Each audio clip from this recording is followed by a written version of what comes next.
Welcome to episode 105 of the Half Point Per Podcast. After a 1 month hiatus, I am your host, Evan Riggs, joined as always by my co-host, Dalton Willie, who, since we last recorded, is in a new place with no flickering light, just no light actually in this room, and producer Johnny Pham as always as well. We did the pre-draft episode here too. We did? Yeah, the use affected my car during the conversation. Oh, that's right. That's right. I do remember the use. Your room was just clearly much brighter then. It was. Did not realize that you didn't have a light in. You only have a light in two of your rooms. Am I right, Johnny? Rooms. Bedroom, living room.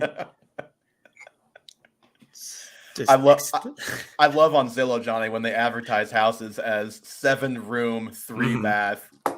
No, it's 3-bed, 3-bath. Bed, not room, bed.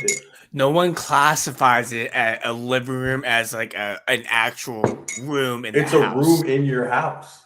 Then the dining room, kitchen room. Yeah, those are rooms too. Oh my God. And we are back after a month. Clearly, we've had a lot of pent-up arguments that needed to happen. We've got a fun show today, guys. We're going to talk Dynasty rookie top 12s, But first, before we get into that, Dalton, let's just talk about some NFL draft winners and losers. We've had a month to digest and a month for really more signings or things of that nature to happen on these teams. I feel like we have a pretty clear picture outside of some veteran running backs, so they're still floating aimlessly out there. Let's talk about some NFL draft winners and losers. And just off the top, you don't have Tyler Algier on this, right? No, I left him off because he's obviously the loser of the NFL draft. So we'll call this the Tyler Algier Memorial segment. Do you want to give your winner of the NFL draft?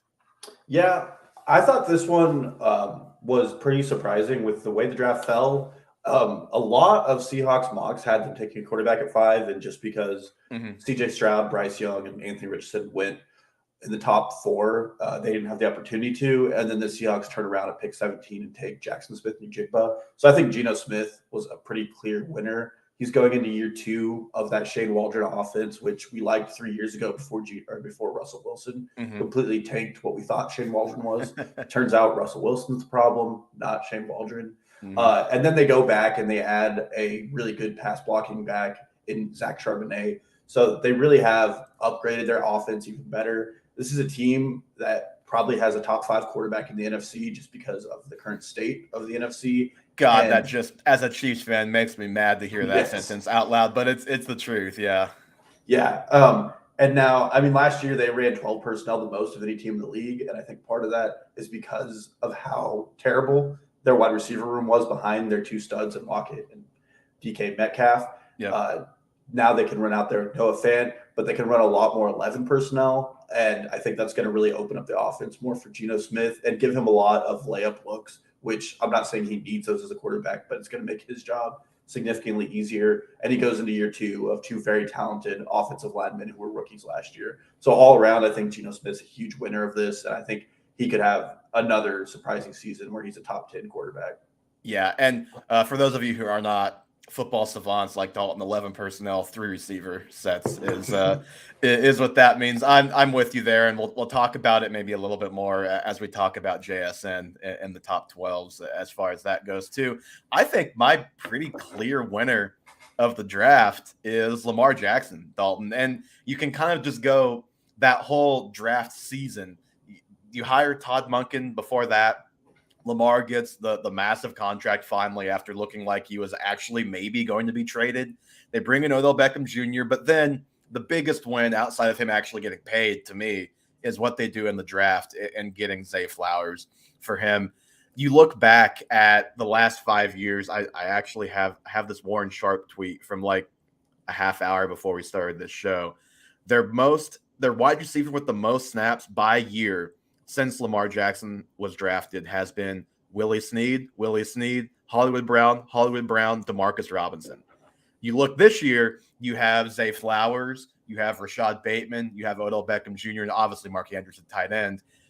They're going to have multiple injuries to even get anywhere close to where that room has been. And Flowers is a big reason why. And also, I like that they didn't draft a running back. Number one, as a J.K. Dobbins dynasty guy. And number two, that I think reaffirms to me that they're feeling good about Dobbins where he's at health-wise. And I think that also just helps this offense as a whole because I think Dobbins is a very talented player. Just the scheme and the talent around Lamar should make passing much less of a chore than it has been.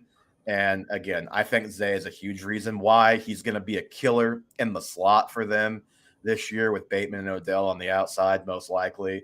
He's probably going to be the most explosive receiver in their room. Odell's probably past his best days. I think everybody probably agrees there. The best yards after catch guy in the room, Zay Flowers as well, and that will obviously help Lamar with some of those layups that you were talking about with Geno and JSN should be there for Lamar and Zay Flowers. So I just love the offseason as a whole for Lamar, and the draft just really punctuated that for me.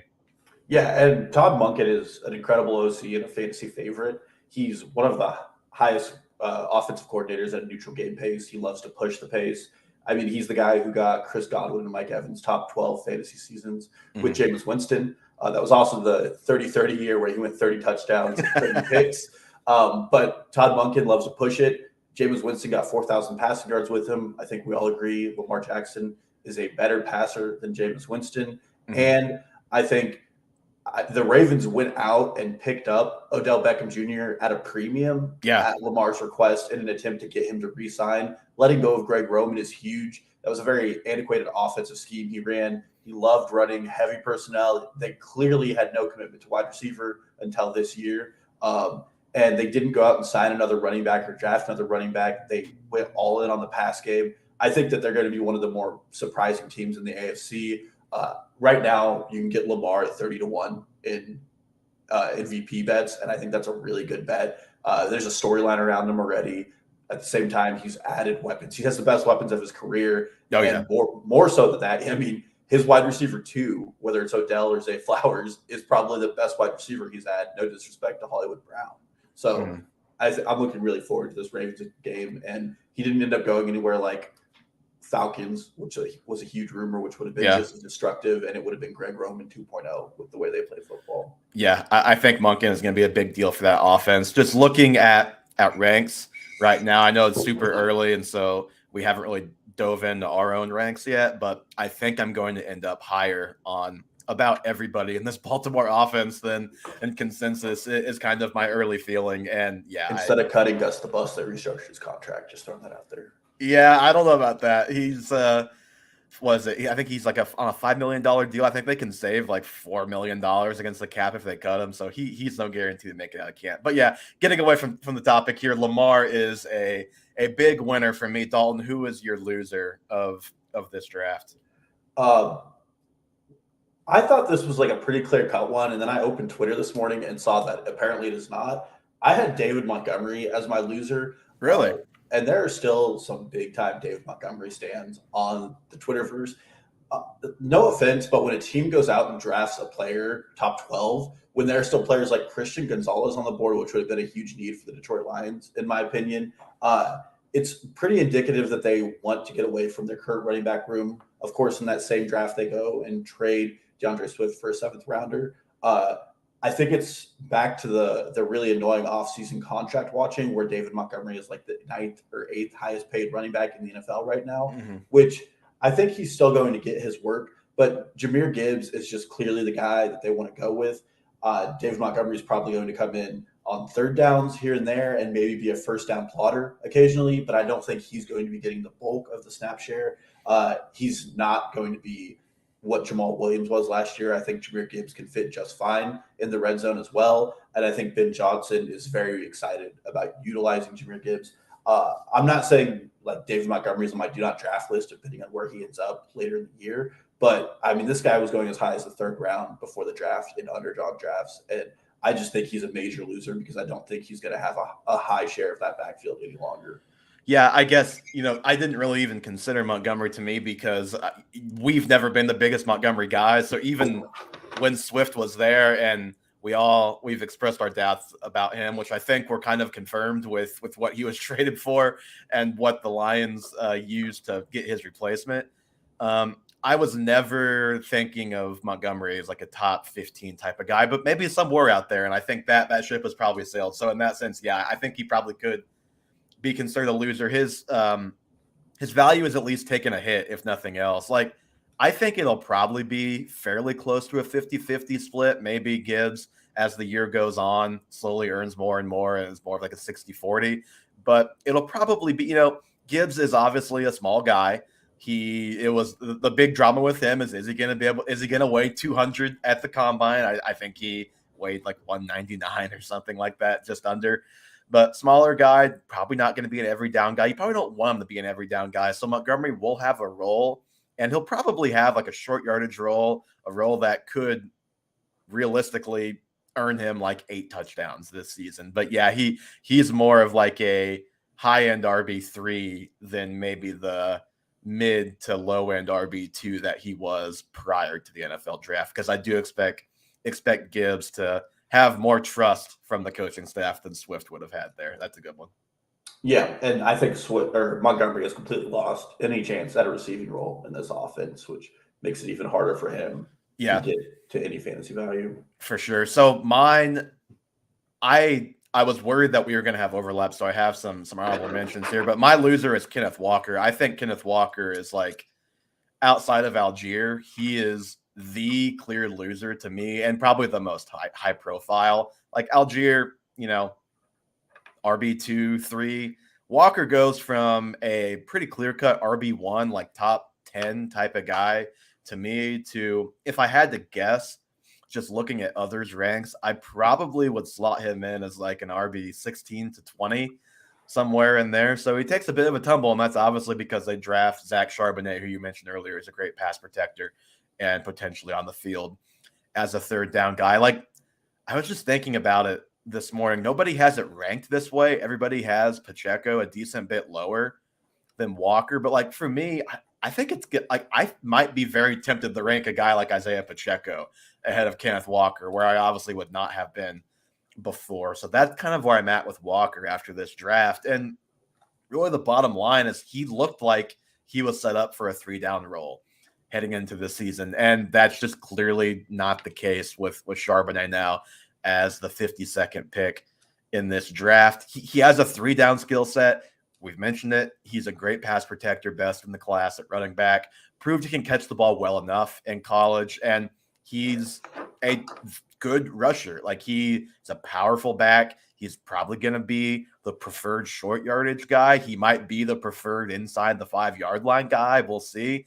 I think it's hard to really know what their roles are going to look like, because it's not like one's a clear pass catcher and one's a clear early down guy. They both can kind of overlap, but just on the whole, I think that we're going to see a lot more of a split than we would have obviously before Charbonnet. And that's just a bummer for Walker, because he's one of my favorite young running backs in the NFL. But this is a guy who was RB17 in points per game last season, and I just can't see him doing much better than that this year. I know it took him until about week 5 to really start hitting his stride, because he just wasn't getting that much playing time early in the season, but he still finished the year with 255 touches, average 17 a game. So I don't know. I think it's realistic to say that maybe the touches go down, that offsets the quick start, and we might see him finish in a similar spot to last season. And I think the leap was going to happen without Charbonnet being there.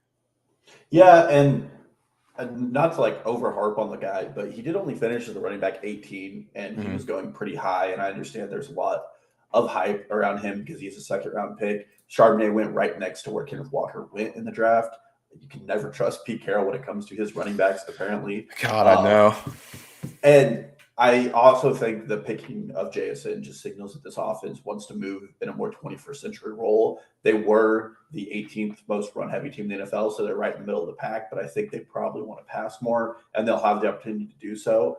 And if you look down the stretch, I think Ken Walker kind of let off the gas as we ended the season. He had a couple of games where he just wasn't as good as he was to start it. And I think that also signaled to the front office there that they need somebody to back him up who's sufficient, because Travis Homer and the rest of that DJ Dallas backfield just wasn't doing it for them. And I mean, Zach Charbonnet was the most 3-down ready back in this draft class, other than the top two, Bijan and Jahmyr Gibbs, which is terrifying for Ken Walker's value. And this, I'm not going to draw direct parallels, but this could very well end up being like a DeAndre Swift, Jamal Williams situation, where one guy just does the nitty gritty stuff a lot better than the other guy and doesn't look for big holes and gets more playing time because of it. And I do think Charbonnet is a better pass protector. Ken Walker last year, among qualified running backs with at least 80 snaps, was 52nd in the NFL in pass blocking percentage. And they had a pretty good offensive line, so it wasn't like he was being asked to do a lot. So those are terrifying, and that's what led to the Travis Homer and DJ Dallas snaps, was Ken Walker just can't be a good pass blocker. And I think that's somewhere where Charbonnet shines. Yeah, and we talked about, Charbonnet. We both liked him as a prospect. I would say that he was probably just pre-draft like my third or fourth running back in this class. It would have been a fight between him and Tajay Spears for me. And R.I.P. I liked him last year too, when we all thought he was going to come out in the NFL draft and then didn't. Wish he would have, because he probably would have ended up not with Kenneth Walker. Like if he would have went into a place where he could have been the clear lead guy, he probably would be a top 6 or 8 pick in this dynasty class, I think. But yeah, like Charbonnet as a player too. So not just a situation where it's like, oh, great draft capital, he's going to get great usage. Look, no, we like the player here too, which is a little problematic. If he would have landed somewhere like the Bucks, he probably would have been a top 6 fantasy pick without a doubt. Yep, absolutely. Just because I have a couple more names on here, in case we overlapped. Some honorable mention winners: Tony Pollard, Geno Smith. I agree with you there. Michael Pittman and Jonathan Taylor, just because they have a real quarterback and a good coach, good offensive coach there at this point. Some other losers for me: Dawson Knox with the arrival of Dalton Kincaid. And then kind of low-key, no one's really talking about because everyone loves draft capital, Cam Akers, kind of a mini loser for me in this draft. I think we're both pretty big Zach Evans guys here, so that I think people are maybe underrating what he could do this year and potentially what he could do in the future, with Cam Akers being and expiring this year. Yeah, I also had Ramondre Stevenson as another potential winner that we didn't list. No one drafted in that backfield, and recommitment to having a real offensive coordinator. I know that wasn't part of the draft, but big deal there. It's still nice. Yes, still nice. All right, let's get to our top 12, our dynasty top 12. And to be clear, this is one quarterback format, not super flex. And the name kind of speaks for itself. Half-point scoring is what we're going with here. Number 1, Dalton, no surprises between either of us, I'm assuming. Bijan Robinson. He goes to the Falcons. Obviously, Bijan, a great prospect. And if you were just ranking landing spots, probably got one of the best of anybody in this draft.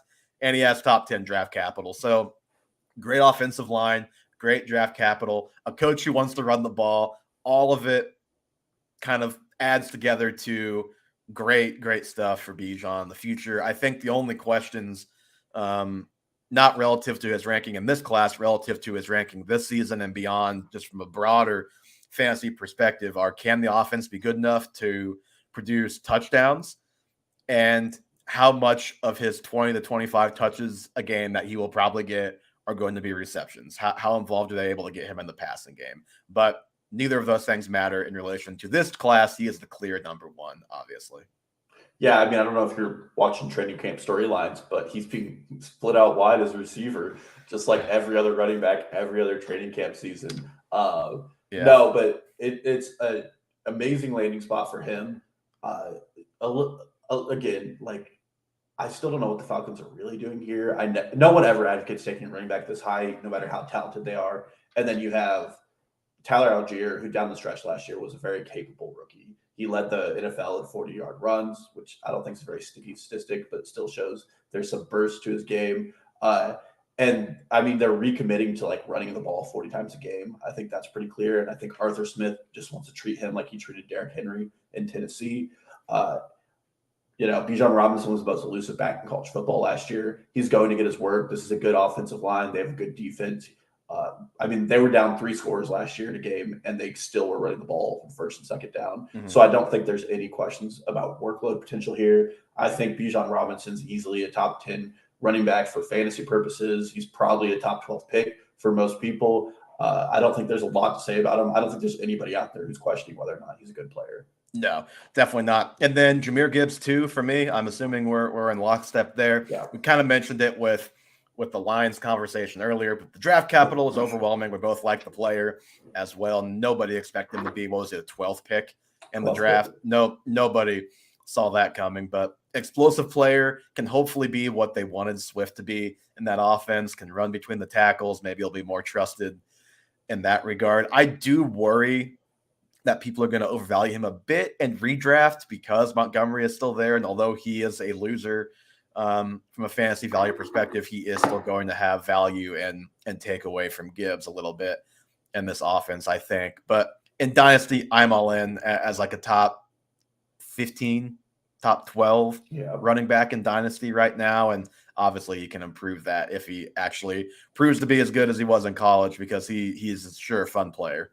Yeah, I mean, he's running behind the second or the first best offensive line in football. Mm-hmm. He has a very clear path to targets with the Jameson Williams suspension. It's Amon St. Brown. And then, I mean, there's a lot of buzz around him, but Laporta seems to be like a very good pick as well. And then there's no one in that receiving room. Can we just, I love Laporta. I considered him. I considered him in this top 12. Ultimately, he's like one of the first guys left out for me. But please, people, don't like go crazy about him looking like clearly the best player in rookie minicamp. He should be. He's like the highest pick who's there. Like, is Gibbs even there?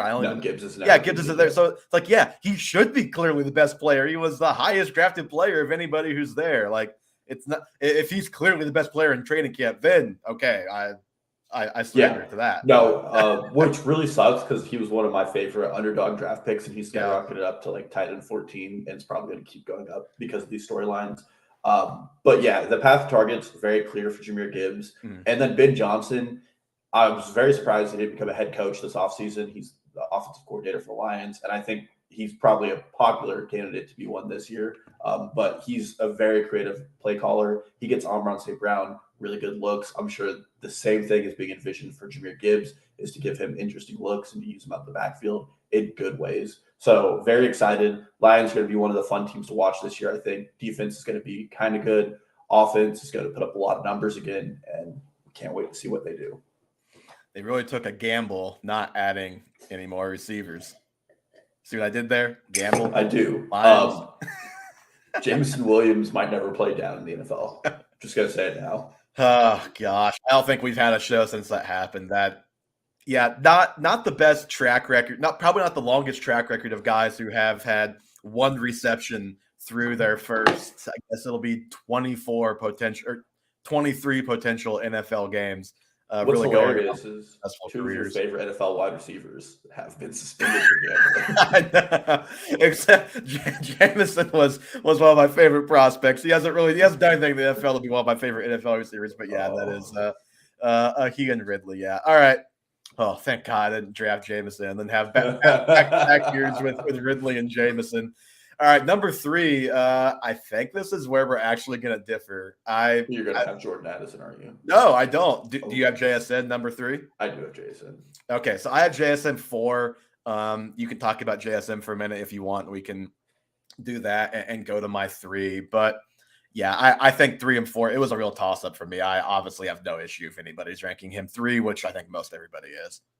Yeah, I mean, a little depressed about the landing spot because, I mean, he is the third best wide receiver on this team between DK and Tyler Lockett. Interestingly enough, he's going ahead of Tyler Lockett in underdog drafts. So it's going to be another year. Yeah. It's just going to be another year of talking about Tyler Lockett being incredibly underrated because he is.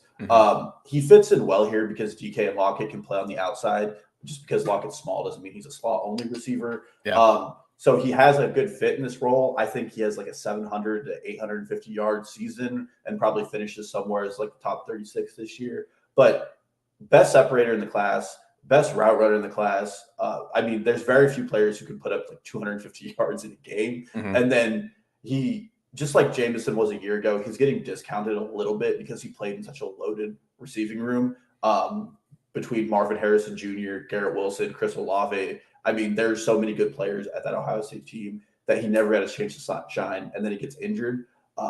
But Brian Hartline is probably one of the best developers for the wide receiver position at Ohio State, and is definitely sending another guy to the NFL. The only questions about this from a long-term format are what the Seahawks are going to do at quarterback. There's an obvious out from Geno Smith after this year, so depending on their success. And then going forward, I mean, there is going to be a decline. Tyler Lockett is entering his age 31 season. He's getting up there in age. DK Metcalf just got extended, so JSN will be a perennial wide receiver 2 for a while at least. Yeah, and for me, I think those two factors you mentioned are part of the tiebreaker that pushed him down to 4. Like, I think he's the safest bet in this class at receiver. He's going to be a top 15 to 20 guy in the future. There's just no doubt in my mind. And his upside is probably higher than that. But his situation is a little bit crowded for the time being, even though, they're going to run through receiver stuff. I think with Waldron, he's going to have probably a pretty good rookie year, but he just doesn't have quite the opportunity that a couple of other guys have this year. And then long-term, the quarterback stuff is a little uncertain right now. Like, I don't know much longer Geno is going to be there. And for as much, Geno may be a top 5 quarterback in the NFC, but he is probably also like the 17th best quarterback in the NFL, something like that. So, good enough to be good for fantasy, but he doesn't have, like, he's not playing with Justin Herbert. He's not playing with, Jalen Hurts. He's not playing with Patrick Mahomes or anything like that by any means. And then even after Lockett is gone, DK Metcalf obviously is still there. So he could maybe pass DK as the number 1 in this offense, but he's not probably ever going to be the clear number 1. And it's more likely than not that he'll probably be the 1B to DK's 1A. So those are just kind of the pitfalls. But he can operate out of the slot, ease his way into the league by having great matchups he can take advantage of this year, and then probably move around more without Lockett in the fold in the future. Love JSN as a prospect. I like the landing spot from a long-term perspective, probably more than others, but it was a factor in me going with my guy, Zay Flowers, at number 3. I think, to me, again, JSN is the safest. I think Zay Flowers has the most upside of anybody at receiver in this class. He proved he can play all 3 spots in college, which I love that. There's not many guys in this draft class that have that. A lot of these receivers are kind of pigeonholed into doing certain things, and not a lot of them are as well-rounded as Zay is, despite the fact that he's, like, tiny. But the difference, like, he can't get the separation in the short stuff is probably not quite as good as JSN, but where he does do better than JSN is he can get open down the field, can separate down the field on deep stuff better than JSN, more explosive player down the field. I think, and I know people don't like the Baltimore landing spot because the Ravens just have the reputation of being a bad passing offense, but we both expressed optimism for that passing offense. And at the very least, one guy has Lamar Jackson and one guy has Geno Smith and a question mark at quarterback. So that is a factor for me as well. Odell probably only a factor in the short term. And Rashad Bateman, though we both love him, has yet to prove himself in the NFL because of injuries. So I think it's right there for Zay to be the number 1 receiver with an MVP throwing him the ball for years to come. Yeah, so I actually have Zay at 5, but I think it's just a little bit different in our floor to ceiling comparisons of the 2 players. So, I mean, with Zay, I love the idea of Todd Monken calling the plays. We talked about him at the top of the show, so I'm not going to repeat all of that. And he was the 2nd best separator in the class. If you go back to listen to the last year's show, we talked about separation being one of the most indicative and sticky traits from college to the NFL. One player who wasn't a good separator was Traylon Burks. Big surprise. He's not doing great in the NFL right now. And he played with total scrubs and still had like a 1,400-yard receiving season. Like, he was playing games when Boston College was bowl eliminated. He's legitimately a good player. He's fast and he's quick. My concerns with this are, one, Jim Harbaugh. I understand, like, the change in Todd Monken is good, but if this passing offense doesn't turn out how they want it to be in year 1, I'm really concerned he's going to go back to a Greg Roman style offense. He's really, like, in his old ways. They stuck with that Greg Roman offense for so long, despite Lamar proving himself as a passer pretty early in his career. And then again, like Rashad Bateman and Mark Andrews are there, and I think they're going to have significant target competition. It's no offense to Zay Flowers, but earning those targets is going to be difficult because I think both those guys are really good NFL players. And the reason I put Jordan Addison above him is year one, especially, like there's going to be a huge hole open for him. Yeah, I think production. So I have Addison at 5, and I think he's probably pretty clearly the top-ranked rookie receiver in redraft for this year. Like I think that's pretty clear. So he's at 4 for you, 5 for me, Jordan Addison. Yeah, Jordan Addison's 4 for me. And I mean, just with him, like Adam Thielen ran the second most routes on the team last year. It's a huge open door. And there are games where Justin Jefferson is bracketed by a safety and 2 cornerbacks, and like KJ Osborne and Adam Thielen couldn't do anything to get open. And then this team went out and got TJ Hawkinson just because they needed another weapon in the passing game because no one was doing anything for him. And then Hawkinson had like a couple of over 100-yard games. And I think Jordan Addison's even better than that. Like he can be a good flanker and he can be a good slot guy. So he fits in 2 roles that this offense needs. Kevin O'Connell wants to pass the ball. The issue was last year he couldn't pass the ball because of where this team was at. And then like Kirk Cousins is still going to have those like 300-400-yard games every year. He's not the greatest quarterback, but he's definitely above average when it comes to passing and a way better spot landing than a lot of these guys. And then, I mean, he was a Blinkclough winner a year ago with what is now an NFL quarterback. Like just because the guy weighs 179 pounds doesn't mean we need to just cut him out right away. And I think he's getting discounted for size as well. Well, and a lot of my concerns with him as a player are alleviated because he does not have to be a number 1 guy. Like you worry about how he would do lining up on the outside against number 1 cornerbacks. But obviously, as long as Justin Jefferson is healthy, he will never see a number 1 cornerback matched up across from him. And if he does, it's just foolish. But on the defense's part, like, and even KJ Osborne, not that he's anything more than just an average NFL player, but he's big enough that he can line up on the outside as well. And they can really move Addison around in the slot and give him great matchups. And he can be the kind of layup guy for Kirk Cousins, I think, and get open with his route running, which he's not the greatest 40 guy. He's not a burner in that way, but he's very explosive out of his breaks, a very good route runner, very technically sound. I think he's going to be one of those guys that comes in and translates very well immediately. And I could very easily see him being the Devonta Smith to the AJ Brown in this offense, and then different types of players, but the T Higgins to the Jamar Chase, where like he's the 1B at receiver, and that is good for top 24 seasons for years to come in this offense. I know Kirk Cousins is probably not around like super long term, but you just kind of have to hope that they can at least put in decent quarterbacks, because they're going to be, you would think, in win mode with a guy like Jefferson on their roster. So yeah, I love the landing spot for him, and alleviates a lot of the concerns I had, because he is going to be able to absolutely destroy defenses in the slot and be a matchup nightmare for other teams. Yeah, and I think out of every wide receiver, he's the safest one to put as a top 24 potential. I think he has the best landing spot of anybody in the draft for the wide receiver position. He's never going to get pressed. I mean, they're never going to press him. He's always going to get one-on-one matchups, and all he has to do is run his routes effectively. He had the 3rd best 3-cone speed in this draft as well, and I think that's how explosive he is. I don't think 40 times are as indicative as the 10 cones drills are for wide receivers, but very exciting landing spot, and Kevin O'Connell is definitely a really good coach and is going to use him for years to come. And this is the same GM that evaluated really well that Justin Jefferson was a steal at 23, and I think Addison's in about the same vein as a steal where he went. So right now on Fantasy Pros, he is wide receiver 39. By my eye, he's the top rookie that I see on this list. But honestly, you can easily make the argument to move him up at least 2 spots. Like I would pretty safely put him above Cortland Sutton. I would, like, even if Sutton could have a better year, I would just much rather take a shot on the upside of Addison. And then George Pickens, I think I would have Addison above Pickens as well. And he is right there with Jahan Dotson if you do that. And I think that's pretty apt because those guys fairly similar players. I agree. In my mind, similar tier of talent, maybe not, the same in all of their strengths and weaknesses, but yeah, we both love the landing spot for Addison. Number 6, are we both to our 6th at this point?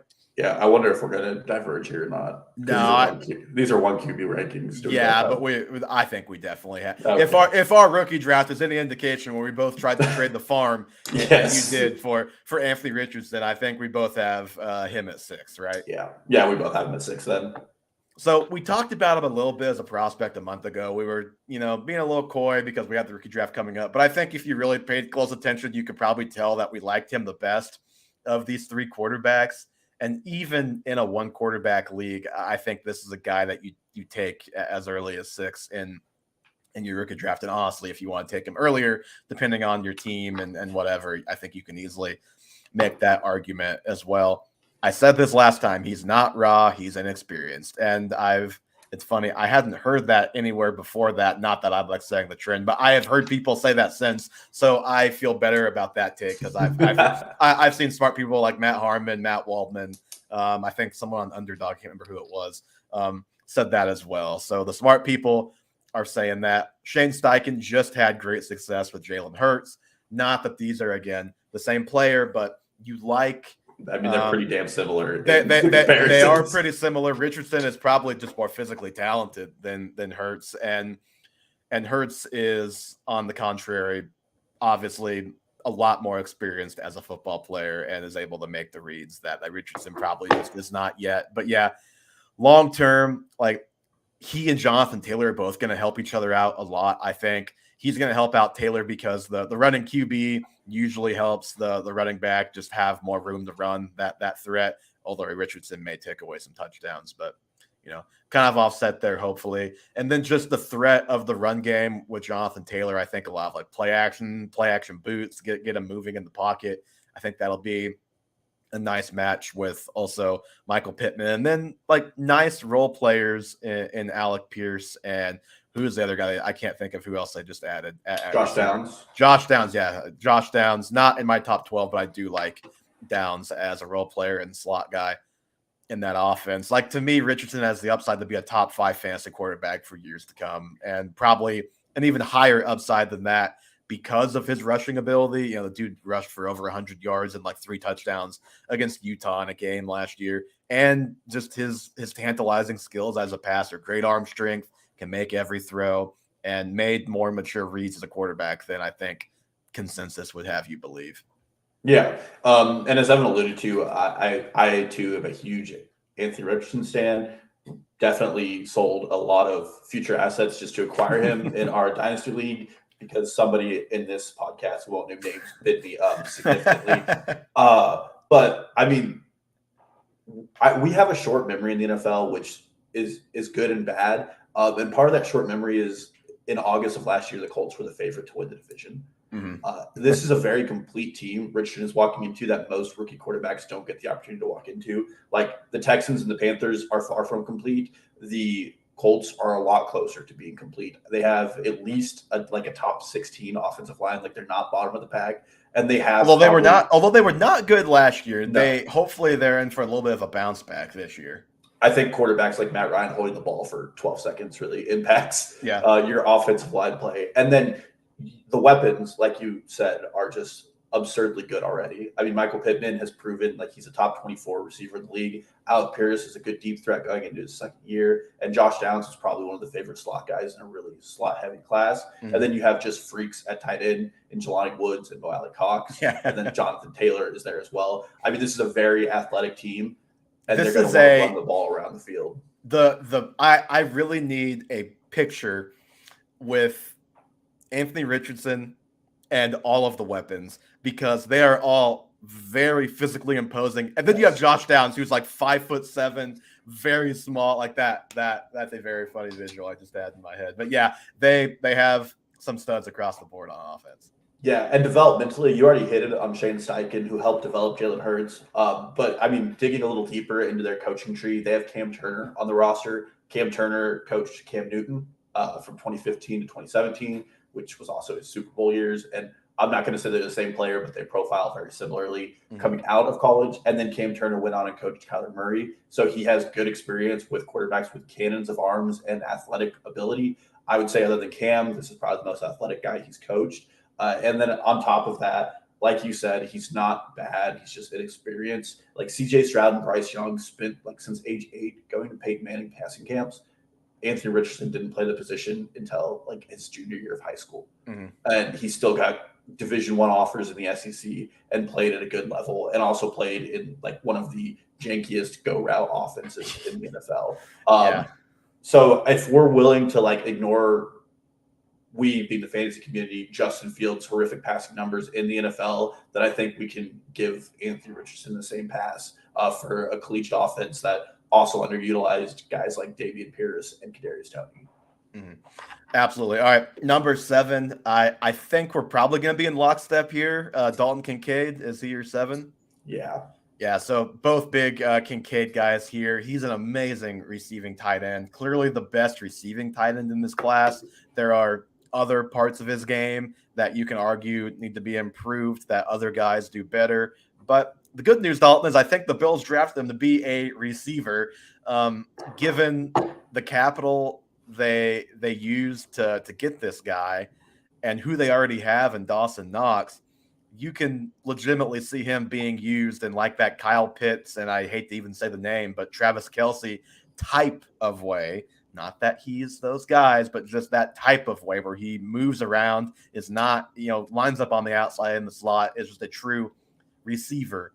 He could be the wide receiver too very, very easily on this offense. I mean, you have Gabriel Davis, who is entering the final year of his deal, and we definitely saw his warts as a player last year. Neither of us were, I would say, Gabe Davis truthers. We were both right in the middle on Davis last year. I think we both ended up being proven right. He's a big play guy who can do some good things for your real life football team and your fantasy team, but I don't think he can be your number 2 on a week in, week out basis in your pass offense. Or if he is, that puts a lot of pressure on Stephon Diggs and Josh Allen to make a lot of magic happen. I think Kincaid, he may have some growing pains because every tight end pretty much has growing pains early on, but I love the landing spot for Kincaid. I really don't care how much dead money Dawson Knox would be if they were to waive him or whatever. But yeah, I love Kincaid as a player, love the landing spot. And if you're in like a tight end premium fantasy league, you can make the argument for him to go pretty high in your rookie draft. Yeah, I'm kind of already fed up with like a lot of the talk around Dalton Kincaid with Dynasty Twitter. Like a lot of it is just, well, he's 24 years old. Yeah. And he's 2 years older than Kyle Pitts is already, which, I mean, first of all, tight ends just have a higher shelf life. Like last year, Zach Ertz was on par to be like a top 5 tight end in fantasy football before he tore his ACL. Travis Kelce's obviously still doing it. Darren Waller is in his 30s. Like all of these guys have higher shelf lives. It also took Travis Kelce, who came into the league at 24, 3 years to be good at the tight end position. Yeah. And I think anybody can agree he was probably one of the best dynasty assets you could have on your roster going forward. It's like a really cheap narrative to compare him to Travis Kelce, but the Bills also have like gotten torched by Travis Kelce in the playoffs. Well, and the Bills themselves, like we've seen the talk coming out of there. It's like, we're going to use it, but he's going to be our Travis Kelce like that. Yeah. Again, I'm not saying he's Kelce. I'm a Chiefs fan here. Not saying he's Kelce. He'll never be as good as Kelce, but if he can be 75% Travis Kelce, maybe, which is still very, very good. Like you're looking at a guy who can probably be a top 3 tight end for years to come. And that's valuable, even if it's only for 6 years. 6 years is a long time. Yeah. Well, you have a team entering like the difficult cap navigation space that is having an elite quarterback, wasting draft capital to get ahead of the Dallas Cowboys, who I think everybody thinks is probably going to take Dalton Kincaid just based on the Bills jumping them. Well, and the Bengals, I think, wanted Kincaid too, it sounded like. Yeah, so jumped by both teams. First, tight end off the board in a very talented class. And I mean, he's just had the receiving chops. He might have dropped a little bit because he didn't get to test his pro day because of an injury. Yeah, but back injury. I think everybody's in agreement. The guy's a stud. Going forward, I think he's the second receiving option on this Bills team. We'll see how long that takes. I mean, 2 years ago, people were calling Kyle Pitts' rookie season a failure. He had over 1,000 yards. Yeah, I think Kincaid has that potential. I think we're more likely to see like an 856 touchdown season, which is still like a top 6 tight end season from a rookie. And then physically, the guy's huge, and Josh Allen needs somebody in the red zone. hot take for the season is going to be the Bills try to get Josh Allen to run the ball less and try to go heavy personnel with him, which helps both Kincaid and Dawson Knox. Yeah, and the inline blocker.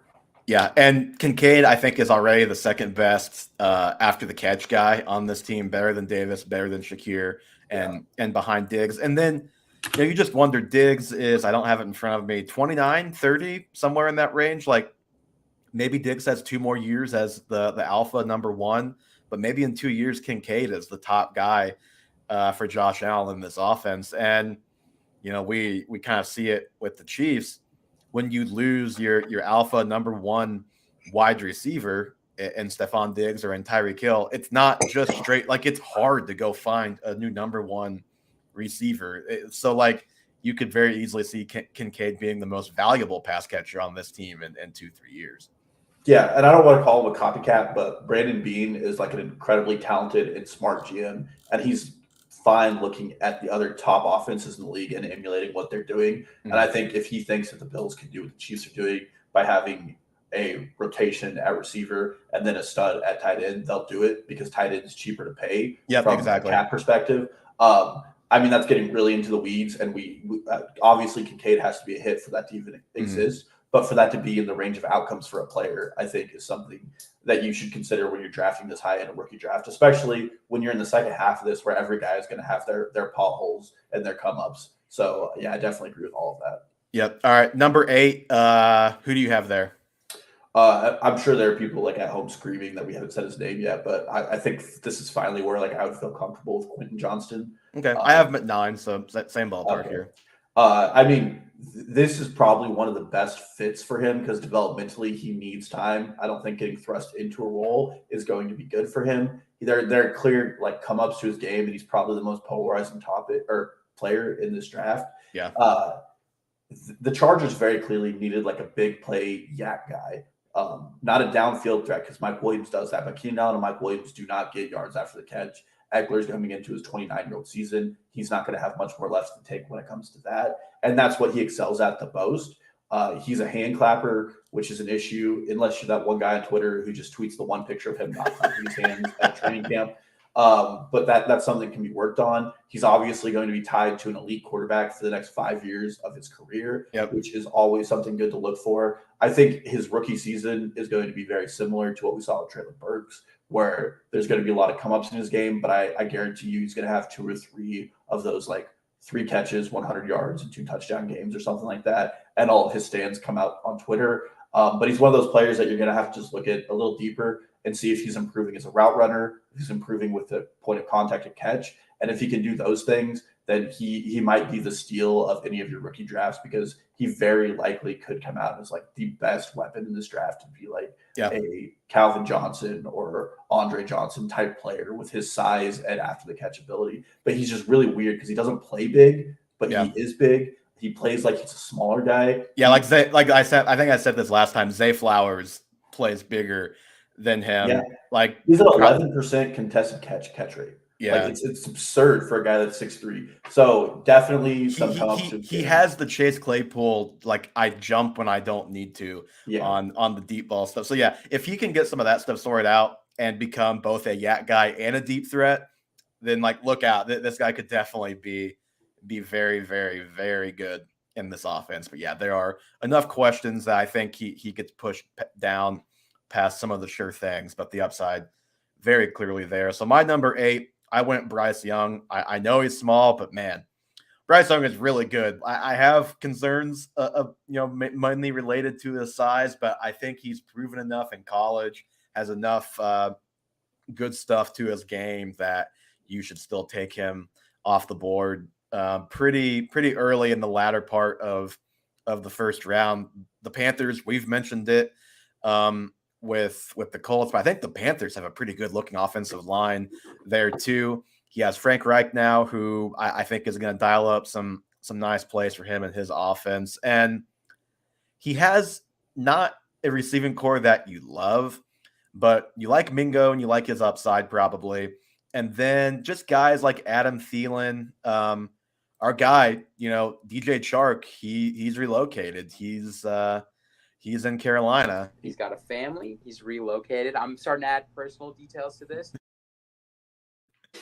So, like, I think those things are going to help Young probably right away this year get acclimated quicker. He has those veteran guys who know how to play the position.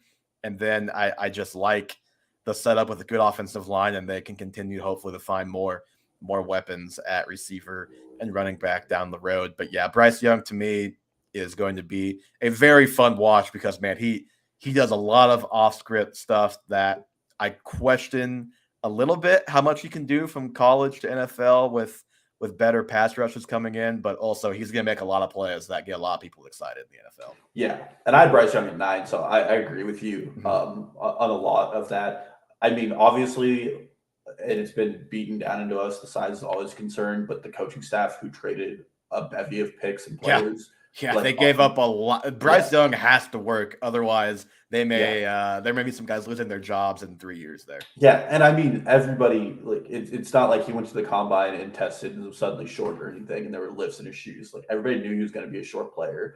You're going to work around that. Frank Reich got fired from the Colts in a situation that I think was completely out of his control with an organization that was rotating quarterback for him. And he was having to install an offense with a new quarterback every offseason. And he was just retreading a lot of these guys in the NFL who sucked or were on the end of their careers, like Phillip Rivers, Nick Foles, and Matt Ryan were some of his starting quarterbacks. Yeah. I think Carson Wentz. Yeah, Carson Wentz. And then before that, when he actually had a good quarterback in Andrew Luck, he was installing a very, very good offense. Granted, Andrew Luck was like an amazing story, but I think he's going to do the same here. Like you said, his receiving options don't like stand out, but they're also guys who've played in the NFL for a while and are going to do the small things right. Like they're going to run the right route. They're not going to leave them off topic. Like DJ Chark and Adam Thielen for being on their second and third teams are definitely players who understand the NFL game and are good building blocks for Bryce Young to figure out the NFL game. This offensive line's pretty good. Brian Cross last year is one of the better guards in this league. Very excited going forward. I think, he was the first pick in the draft for a reason. A team went out and traded for him significantly, and those are things you can't ignore. And those are evaluations that I think the teams really stick to. So obviously very excited for him. And the guy has legs too. Like he's not going to be stuck behind the offensive line. Yep. He can add a little bit of value with the rushing for sure. All right, number 10. I put Tajay Spears here. Dalton is Tajay Spears in your top 12. Is he around this spot, or do you have him off this list altogether? No, I have him as an HO, honorable mention. But like, I know there are major if Tajay Spears had a clean bill of health, he probably would be like my number 4 or 5 player in this class because I loved Tajay Spears, the player. But you just cannot dismiss the reports about the cartilage loss, arthritis, and just a straight up missing ACL in the one knee. And it's just a big bummer because there's no guarantees, obviously, but it sure feels like there are major concerns that he could be a one contract guy. And that already obviously is a major concern. Then you couple that with he lands with the Titans, which the future, the next 2 years after this year, maybe you like that because Derrick Henry may be gone and he may be the RB1, but you don't love a guy. You don't love that he has to redshirt a year essentially and just be a handcuff when he's already on a short timeline, we think. So don't love that. But if you're a contender and you could get a great boost at running back next year, like a top 24 to 30 type of guy, if the situation falls right for Tajay Spears. Love him as a prospect. The long-term outlook may be a little bit bleak. And yeah, so it's a complicated evaluation. If you're a rebuilding team, you're not taking Tajay Spears, I don't think, in the first round. But overall, I think for me, just the talent has to put him somewhere around this spot.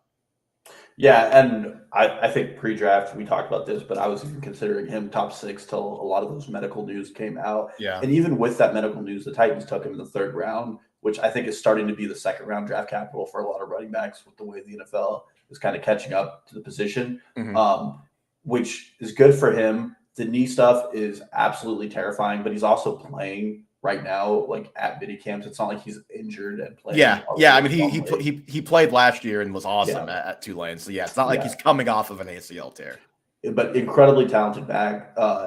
Gets a little bit of a deduction from logo scouts who are looking at him playing mid-tier, but even when he played like a really good defense like K-State, he had a great game against them, and they even went on to play Alabama. So clearly, he also do his thing. USC's defense was bad, but he destroyed USC in the bowl game. Was the reason why they beat USC in that bowl game. And he's a guy that if you're a highlight guy, which I enjoy going and watching highlights of these guys, he is going to pop as a guy who makes plays, got great speed, and he is a great cutter in open field. Like he is just a fun watch. So a bummer to have him here, but I think it's tough to get him much higher with everything. Dalton, so who's your number 10?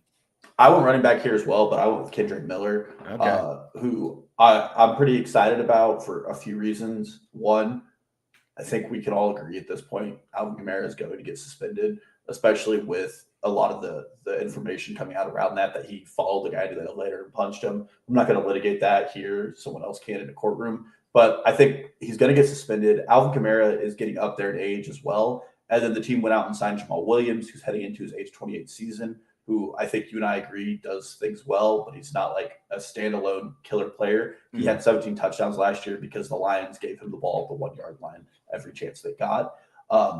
Maybe this year he works his way into that as a late season bloomer, but it's an offense that's still trying to compete, still has weapons, and Derek Carr has been a guy who's willing to throw it to his running backs. And then I think Kendrick Miller, skill-wise, is a pretty complete back. And if we see an injury to Jamal Williams or a longer suspension for Alvin Kamara, he can step in and the Saints will comfortably let him take that 3-down role. Yeah, I do think he still has a little bit of work to do as a pass catcher, but no reason to think that he can't get there and as a blocker as well. But yeah, I like Miller with a different landing spot. I would have probably had him top 12. That's kind of a theme to me in these rankings. I only have 3 running backs in my top 12. Could have had as many as like 5 or 6 if the landing spots were right, and that was probably only have 3 then. The pre-draft ranks, like I think we probably both would have had 5 or 6 guys, but it's just a lot of the landing spots didn't work out for these guys. And the landing spot, it's complicated for Miller. Like if we find out bad news about Kamara and Miller is elevated quicker, I would probably put Miller in my top 12. I just think there is also a non-zero chance that this ends up being like a redshirt year for Miller. And then even past this year, it's like, well, maybe Kamara gets – what if he gets 6 games and then he's just their running back this year and next year? And then you're just looking at a couple years of Miller being second, and this year maybe even third fiddle, and next year maybe second fiddle behind Kamara. So I think that downside exists. But as a player, I like him. And if the situation falls right, he's a top 12 talent in this class to me, no doubt. And number 11 for me, and that reasoning with running back is why I have a third. Tajay. Number 11 for me, CJ Stroud. And that, I know it's only 1 quarterback, but I really think you should probably have 3 quarterbacks go in the first round with the questions at the running back position in this class with landing spots. Like I have the lowest of these 3 quarterbacks, obviously, but I like him as a prospect a lot. We talked about that a month or so ago. My concerns with him as compared to like Bryce Young, I think the situation that Young walks into is a little bit better, better offensive line, an offensive-minded head coach, and the receivers, while talented in Houston with like a John Mechie, Tank Dell, and Nico Collins and Xavier Hutchinson, they haven't really proven much collectively in the NFL. Yeah, Dalton Schultz, I think he's just a guy. Robert Woods, obviously a veteran, kind of fits in that Adam Thielen mold, so maybe he'll be a helpful addition there. But I just have more questions about the short-term and long-term situation than I do in Carolina, and just slightly more questions about Stroud as a prospect. Like I like him. I think he's going to be a perennial top 7 to 10 quarterback once he finds his footing in the league. And thank God we have 3 guys that I think can be top 10 quarterbacks, because we saw last year, once he got past like QB 6 or 7, we needed some more guys, some more reliable fantasy weapons. It's not going to happen for those guys this year, most likely, but in the future, it's great to have more strength at the quarterback position. Yeah, I have CJ Stroud at 12, so I agree with you. First of all, I think with this draft, especially, the quarterbacks were one of the stronger positions. So I think 3 should be going in one quarterback. I just have a lot of hangups. Like, first of all, everybody's calling that Cardinals try to steal because there's still a really good shot that the Texans suck this year because their roster is so incomplete and they have the trade that for Will Richardson, you mean? Yeah. That, and so D'Amico Ryan's the head coach. Obviously, he comes from San Francisco and is a really offensive or defensive minded guy, which never bodes well for a quarterback going out. Then I jump. Their offensive coordinator also is a defensive minded guy. It's Ben Slowik. He spent his entire career on the defensive side of the ball until 2019 when he became a passing game coordinator for the Niners. And then he goes on to become their passing game specialist in 2022. I also am not super high up on this offense being a good transition to the Shanahan offense. They don't have the yak guys they need. Like we just listed their entire wide receiver core. I think this team is a year or two off from competing offensively well. So I just think it's going to be a roughy and bumpy ride for CJ Stroud. And that just introduces a lot of randomness in it, especially with the front office that really doesn't seem like they know what they want half the time. And they're really hit or miss on what they're doing. I mean, this is a team that could have had Bryce Young. And for whatever reason, Lovie Smith went out there and played the best game the Texans could have played to end the season last year against the Bears. Yeah. Cautiously optimistic because CJ Stroud is a really good player, but I do think this is a very bad landing spot for multiple reasons. And the only bright spot is that he gets Larry Tunsil at the left tackle spot. Yep. And he provides the least with his legs of any of these quarterbacks. Obviously less than Richardson, and even less so than Bryce Young. He did finally run the ball in the Georgia game that everybody will talk about with Stroud, but by and large, he does not want to run the ball. It doesn't seem like, so there's just a little bit less upside with him as a rusher compared to Bryce Young, I think. All right, number 12. I have a feeling this is going to be we both picked our favorite second round wide receiver that we have in our top 12. You have Marvin Mims at 12, right? No, so I really considered Marvin Mims. And so I'm assuming we have the same guy here now with your statement. So Marvin Mims was going to go here. And I obviously really like his talent. He's an honorable mention. But I think there are a few more things need to tilt his way than this other guy. And it just makes this player a safer pick.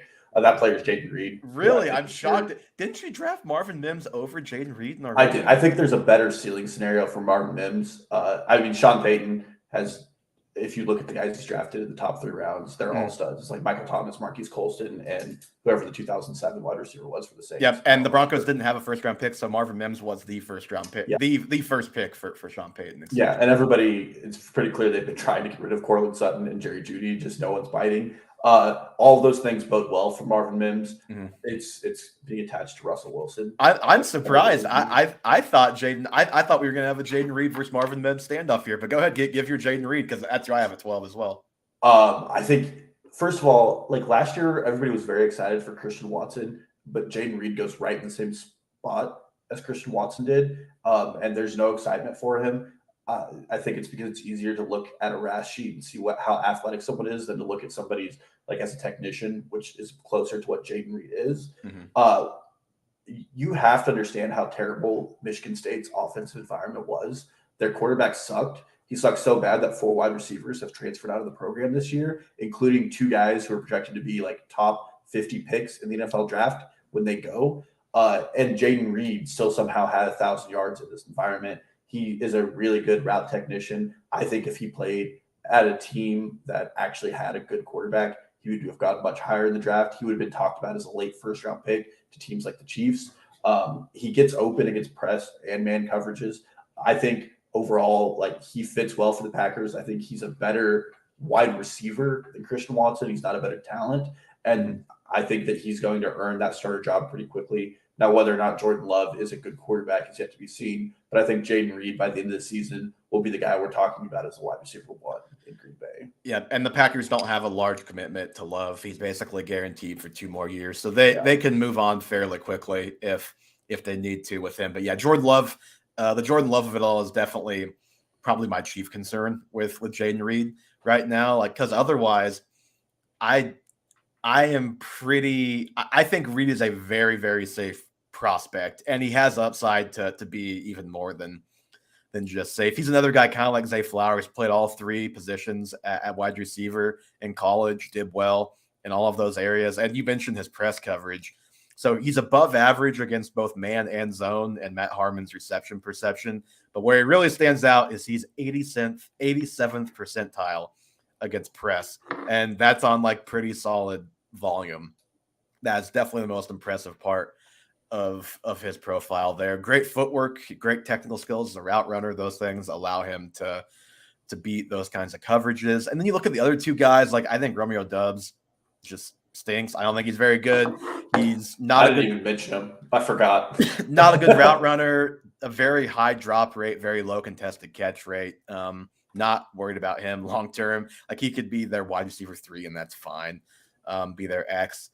Like Christian Watson is a freak athlete, but does not jump off the page as a route runner by any means. Slightly below average. Harmon has given him the Martavis Bryant comp a lot. I think that's pretty accurate so far. Maybe he still is very young, so maybe he could still grow. And he's clearly the most talented, just physically talented of these guys. But to me, like it would not surprise me at all if Jayden Reed was right away the most consistent receiver on this team. And I think he has the upside to be the top guy. And I'll just leave you with this last thing on Jayden Reed. Well, two last things. 64.3% contested catch rate compared to a guy like Romeo Doubs who can't catch anything. Contested catch rate. So you like that.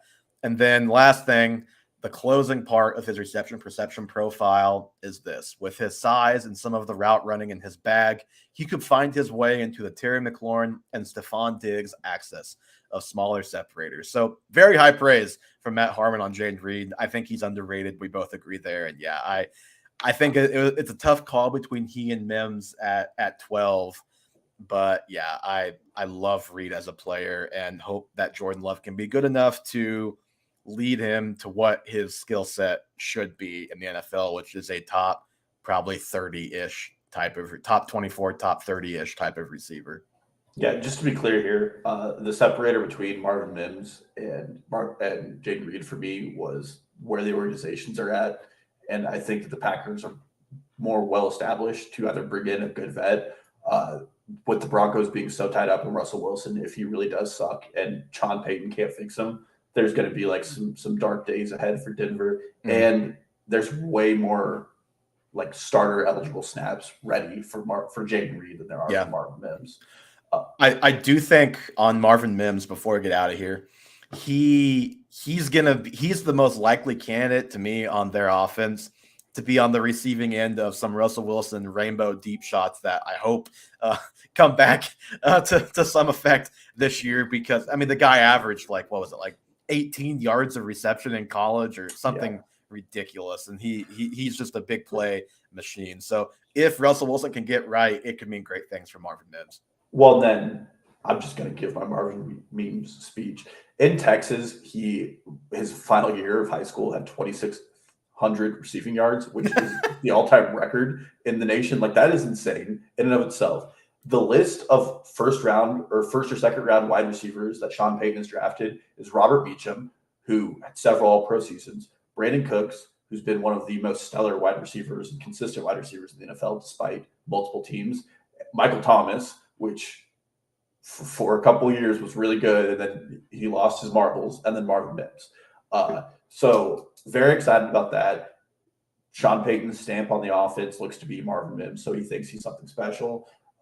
Matt Harmon, his comp was T.Y. Hilton, which I think would be a really successful connection with Russell Wilson if they figure out that deep ball again, like you said.